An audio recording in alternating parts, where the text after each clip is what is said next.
Good morning, all you little Vendettas. We shall be finally doing the tournaments. I cannot wait for this. So I've looked at a few of them, and it's been pretty decent, pretty decent. I'm sorry I haven't really done many of these. Well, I haven't done any of them, in fact.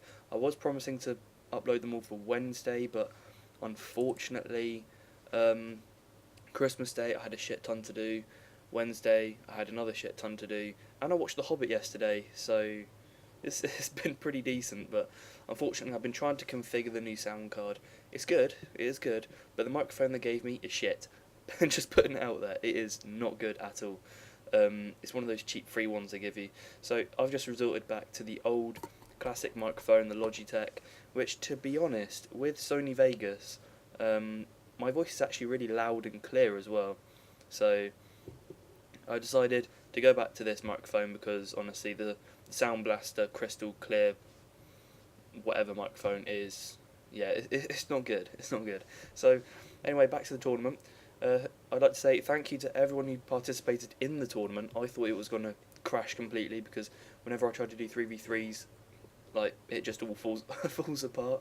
Only 4 people didn't turn up, which is, I don't really blame them because me and Surav did organise this really late. It was a couple of days before, and I'd just like to thank everyone on short notice for turning up.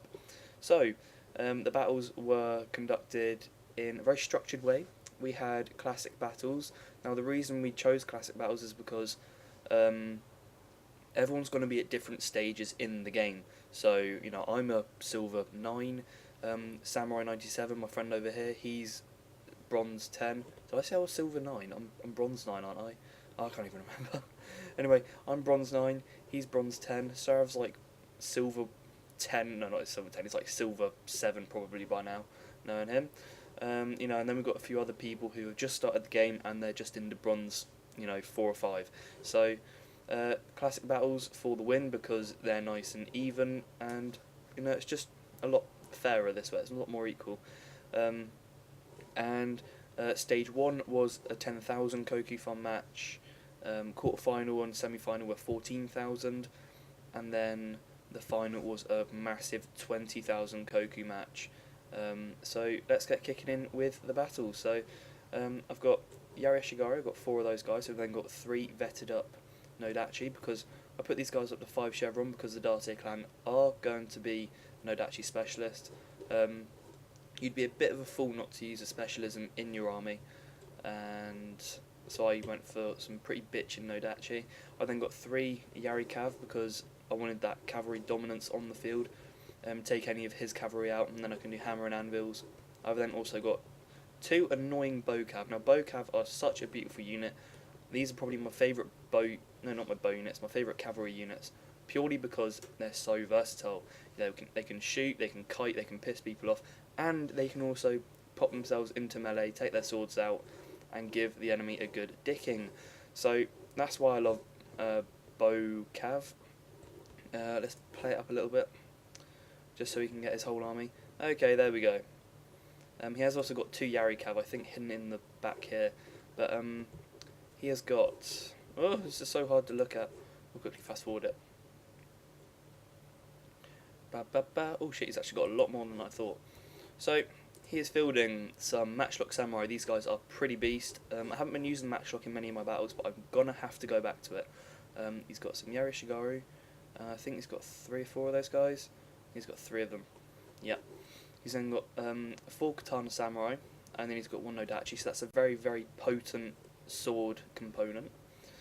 And then he's also got some Naginata Samurai, some Bow Warrior Monks, his General, which is over here, and I think that's it, apart from then having his his Yari Cav. Now, the reason he went for the Mori clan is that these guys don't have a specialism. Believe it or not, there is a clan that doesn't have a specialism. Now, that is incredibly useful when selecting armies because I had no idea what he was going to bring. Normally, when you're playing Classics Battle, you'll look at the enemy clan and you'll think, Takeda, they like riding horses. I'm going to go all spears. Or the Date clan, ooh, they like bringing loads of swords. They like getting their swords out, so let's bring the cavalry out. So, when choosing clans, the Mori can be pretty good in that respect, that your opponent really has got no idea what you're bringing. So that was kind of good on his part. So I kind of had to go for an all-round build. So I went for very strong Nodachi troops, and then I went for just for taking out all sword infantry, and then I had loads of spears, and then I had loads of cavalry. And then I've also got the versatility and range of the bowcav.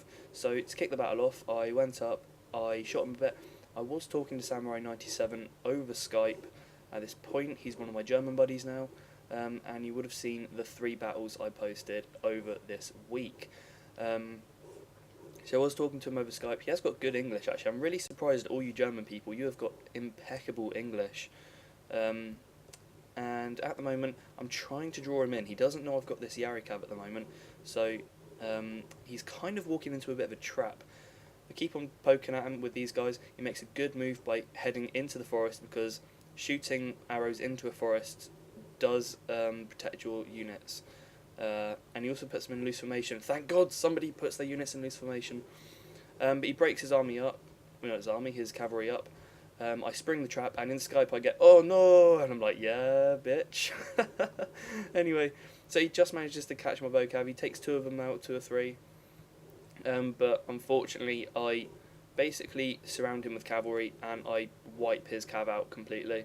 This one's going to try and make a dart for my army. Now, I would not advocate this. Never charge, never charge your general into Yarikav.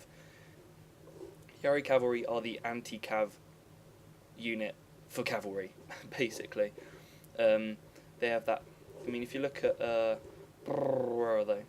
Yeah, so here you'll see at the bottom, charge bonus v cavalry 15. No other unit apart from spear units, I think, has got that bonus v cav. And then if you look at my general, he's got no bonus v cav, and Samurai97's cavalry will have had a bonus versus cavalry. So you can see that charging your general into Yari cavalry is a very bad idea, and I sustained very heavy losses for the short period I was in combat with him. So always bear that in mind, never charge him in. The only reason I did that was because I was a fool, and I just wanted to prevent him from getting at this Nodachi unit, so just to stall him while my Yari cav clean up.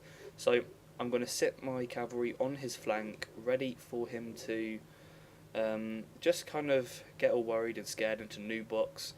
This is a good idea if you've got the cavalry superiority. You want to be splitting your cavalry up. You will see me do that in a minute.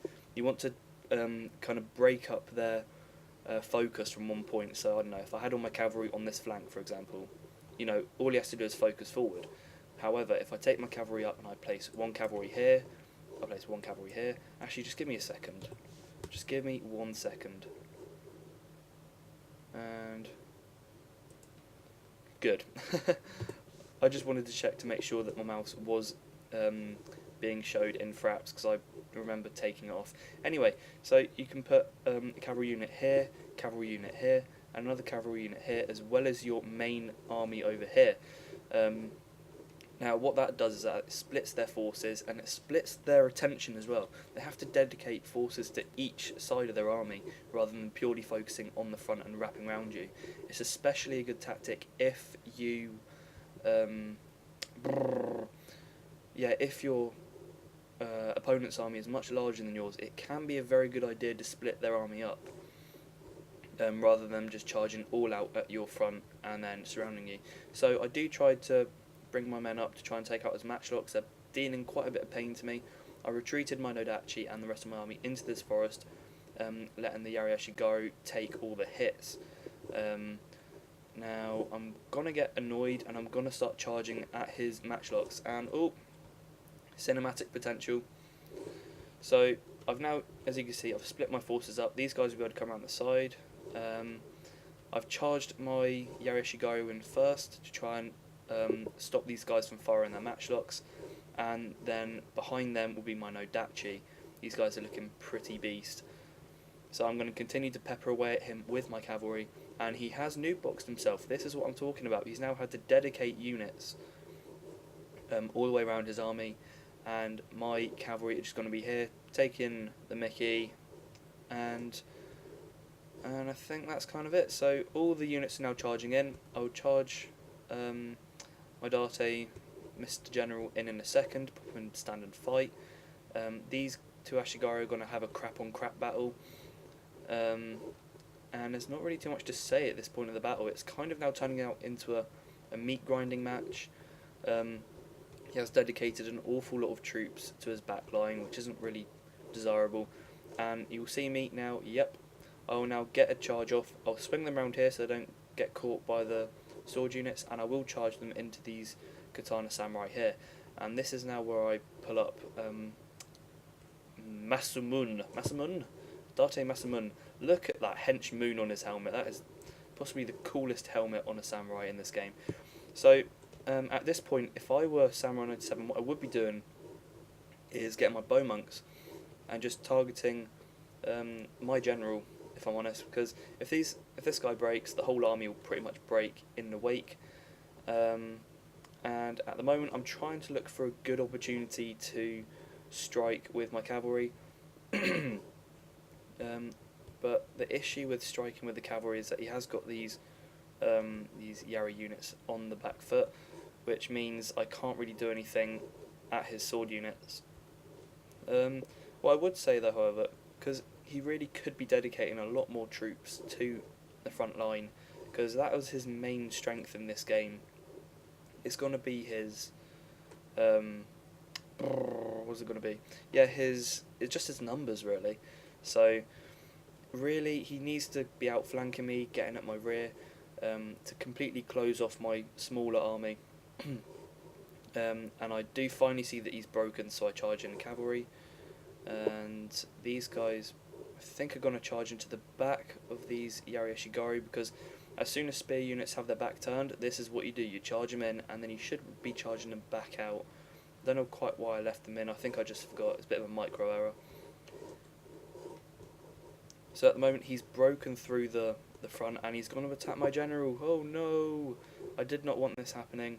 And he's just going to be dicing up my general. My general will be, you know, they'll do their best, but really they're just going to fail, to put it bluntly. These Nodachi are the last men standing in my army, except from the Bokav, and they will be charging at these Yari Ashigaru. Samurai97's army is still in stand and fight, but I do get a good charge off with some Yari Cav, and they will hopefully just be able to drop the morale of him a little bit more. And there goes my general. There is my general. He's lost all of his bodyguard units, and he's going to abandon his army. That is pretty poor. So now my Bokav and my Nodachi are going to be the main key players in this battlefield now. They're the only units I've got left. The general's gone. All Yari Ashigaru, well, let's face it, all the Yari Ashigaru is going to fail to begin with. I don't think anyone brings Yari Ashigaru expecting them to win the battle. But really, it's looking pretty desperate for both teams. He's kind of got the position on the top of the hill. He's still got his general left, who's in stand and fight. But my units are of a better quality. I have got some Nodachi. He's got 13 morale. He's got Yari Ashigaru, which are a lot less. Yeah, they've only got like 6 morale. So really, at the moment, I'm trying to break morale. I'm trying to get any advantage I can. Now, this is what I see. I think to myself, armies' morale always breaks when they sustain a lot of casualties. So while this bow monk isn't my top priority, it's still a priority, because if I can kill these guys, then obviously their morale is gonna go down. Because if you look at, I don't know, enemy unit routing, casualties sustained. There you go. That doesn't just count towards this unit's casualties sustained. It's the whole army's casualties sustained. So by defeating that army, or defeating this little group of monks here, this Yari Ashigaru will break because of the casualties sustained, and then his general will eventually break. So that is it. I did tell Bruticus this is pretty much down to the last 50 men. Yeah, that's part right. You know, it was a very, very close battle. It was very, very scrappy at the end. But it was still an excellent battle. Thoroughly enjoyed it. GG to Samurai97. I did say to him, you know, thanks for this game, because Samurai did lose his stage 1 battle against Kodsachi Sniper. Bruticus, I was supposed to be playing Bruticus, but he didn't turn up. So Samurai said, you know what, do you want to play me? And I'm like, yeah, okay, you can have a second chance, and I get to play a stage 1 match. There you go. So that was the first battle that kicked us off in the tournament. Things could have been done differently. He probably could have taken instead of noob boxing, he probably could have taken his Yarishigaru in a nice long thin line right behind his katana infantry. Yeah, I probably could have put my units into wedge formation, but I mean it still would have protected, and I wouldn't have wanted to charge into a spear wall of Yarishigaru, let's face it. So it was a good battle. I thoroughly enjoyed it, and we will be doing more. I'm just going to power straight through these, so don't be expecting too much glitz and gloss, because these are going to take a while to upload. I'm going to try and upload them all in one night, all of stage 1. So here we go. Nodachi, Bokav, Nodachi, Bokav, Nodachi. These guys were going to be the ones who dealt the most damage. Even these Yarishigaru did extremely well. His matchlocks always do very well if left unattended, which is why I just decided to go all out and charge with the Yarishigaru. And I think his main key bonus was the fact he just had numbers. If he could try and get as many men to the front line as possible, i.e. surround me, then he would have won so easily. So there you go, I hope you enjoyed it, and we will keep posting more of these.